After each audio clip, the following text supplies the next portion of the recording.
Hey, what's going on? Hopefully, you guys can hear me.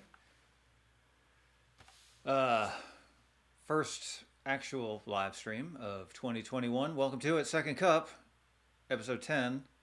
Talked to a few people about bringing this back, and it took me a minute to convince myself that I was willing to do it. So here I am, willing to do it. Um, Second Cup today is brought to you by green tea, as I am part of my New Year's letting go of some things, letting go of drinking too much coffee. Spent way too much time at home this entire last year, um, drinking coffee and eating junk food and stuff like that. So I'm in the middle of a pretty significant sugar detox, which is excellent.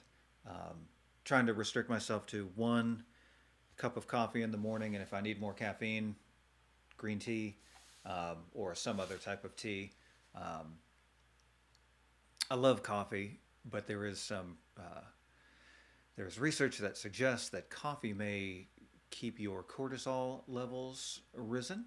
So that's not good because basically stress will make you hold on to bad things like toxins and fats and stuff like that.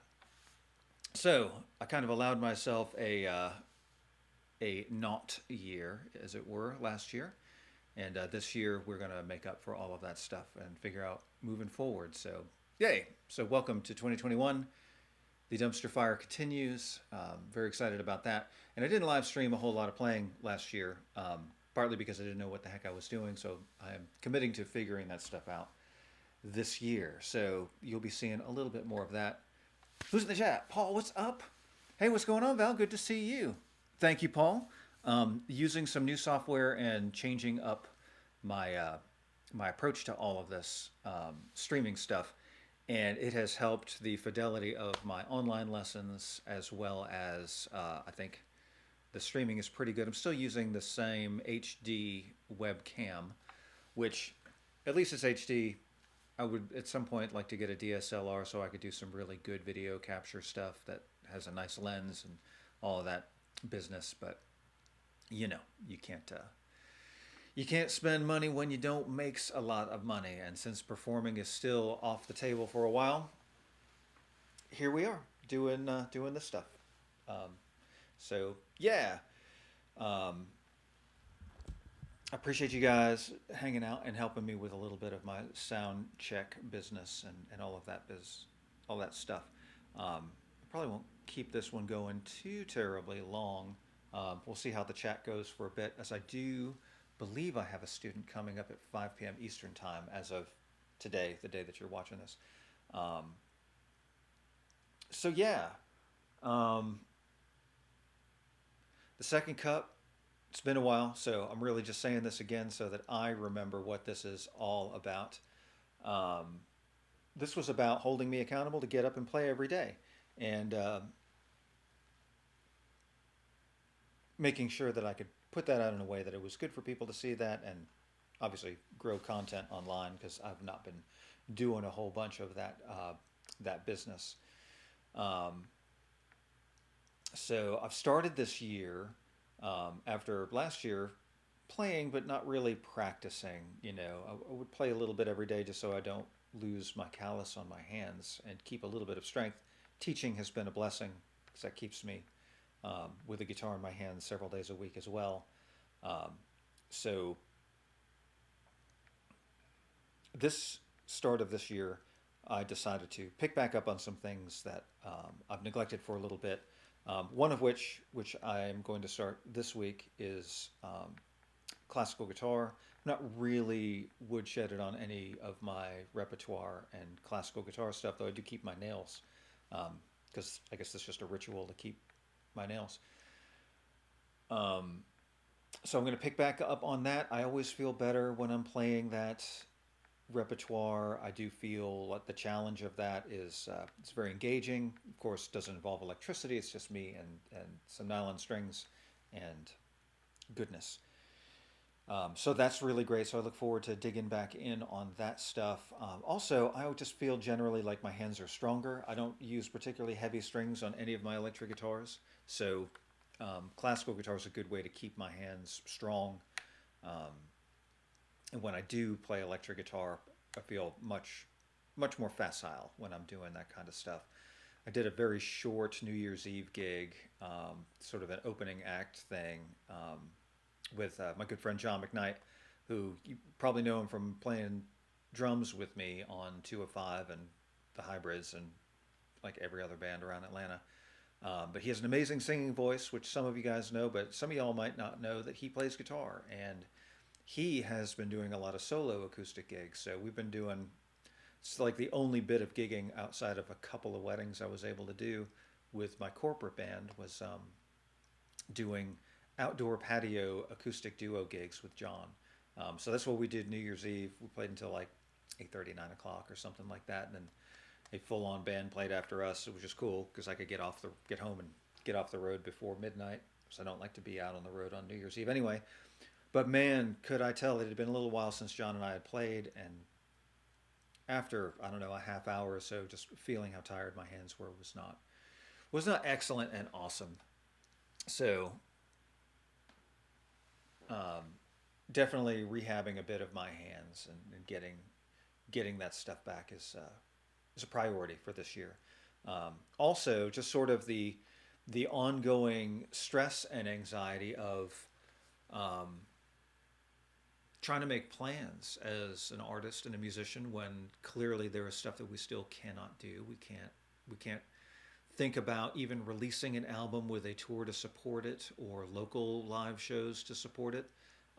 So it looks like online streaming is going to be the way for a little bit. So I'm trying to get myself um, positively focused on what I can do in terms of that stuff because I do need to be creative, um, as well as be responsible when I do get to play with musicians um, that I want to. Um, it's obviously a little bit easier to get a few musicians in a room than it is to get a room full of hundreds of people, if not thousands of people. Not that I'm worried about getting thousands of people at one of my gigs at any time, particularly soon. But one of my goals with my new record is to definitely um, get on as support with some bigger tours and get in front of a bigger audience. So whenever that can happen, um, that will be that safety obviously is a concern and a priority for everybody. So I'm just trying to positively think about all of that stuff. Um, I've watched some great live streams by some folks, which is awesome. Um, the cool thing is getting to see low budget stuff, which is closer to what I can do, to higher budget stuff like some of the Save Our Stages stuff, like the Foo Fighters did. Um, I didn't get to watch the Seven Dust live stream. Was it 2 nights ago or just yesterday?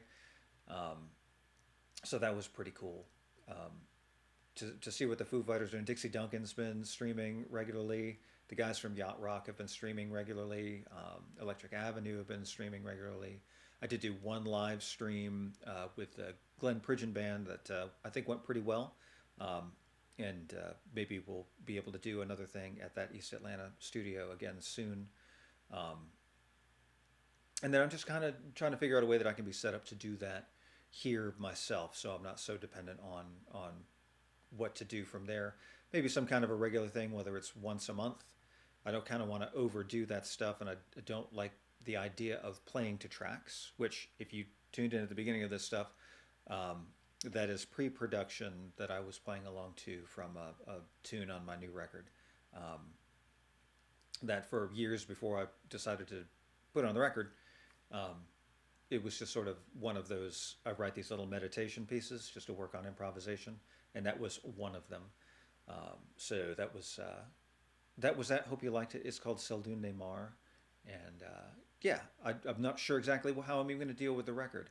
Um, I think it makes a bit more sense to be fiscally minded. So what I may do is break up the record, which it's taken me a long time. It's one of the reasons I stopped working on the record because I was beating myself about this big scale album that was 20 compositions and 2 hours long concept thing.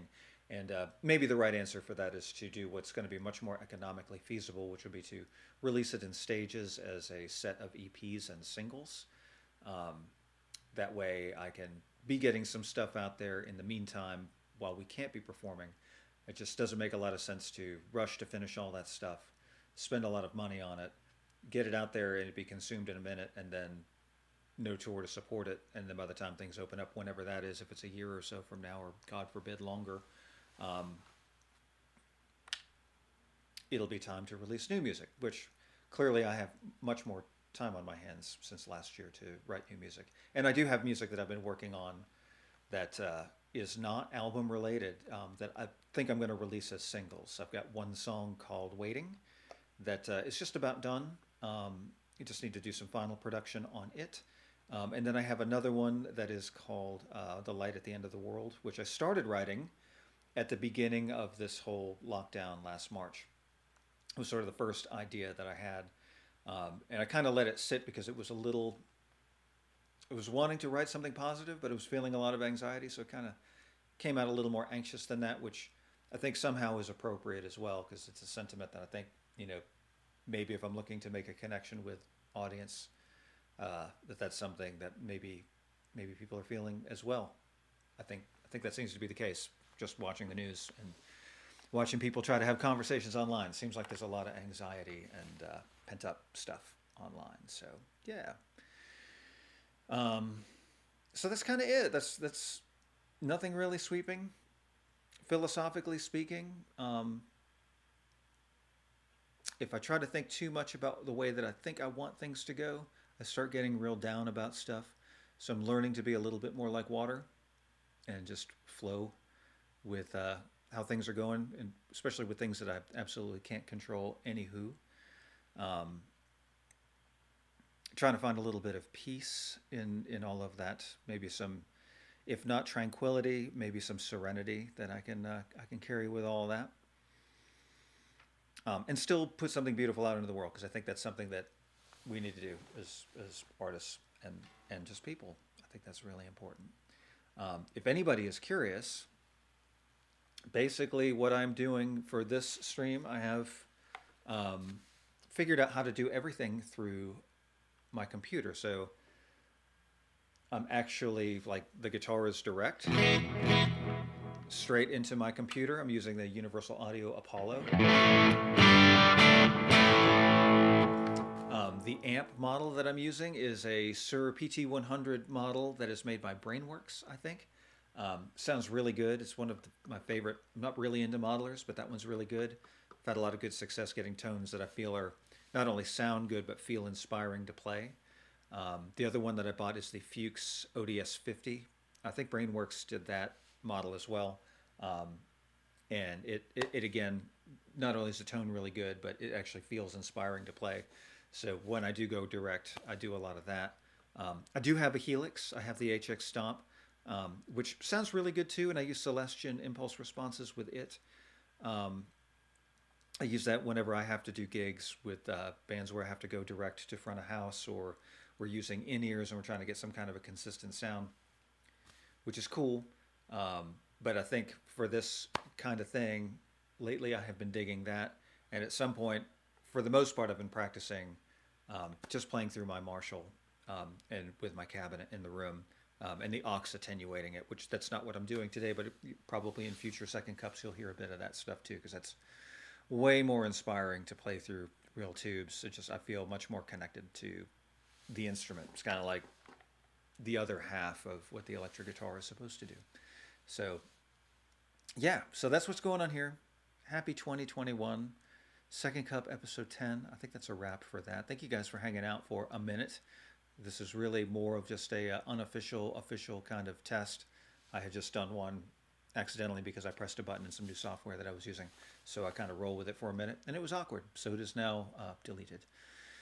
And I'll probably do that from time to time. So if you are new to this channel, my name is Mike, and please subscribe to my channel and maybe hit the bell icon if you want to keep up with when I go live again. Thanks, Paul. Hope to hear more stuff from you too. Hopefully you've been playing and get to play some more. And maybe we can figure out some online chat stuff where that's another thing I have not done, is like actually Zoom chatting and streaming that online to where I could actually have a conversation with some people and not just talk to the camera and pretend like I know what I'm doing, because I tend to ramble. Could be the caffeine as well. Green tea, y'all.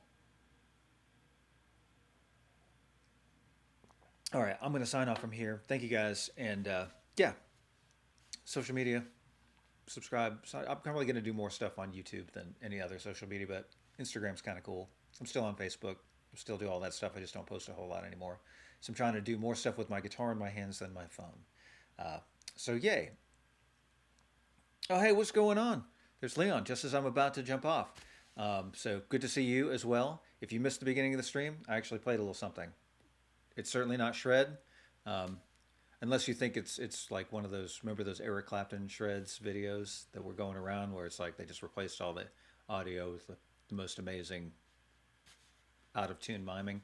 Kind of sounds like that, but it's not me miming. It's me actually trying to play something.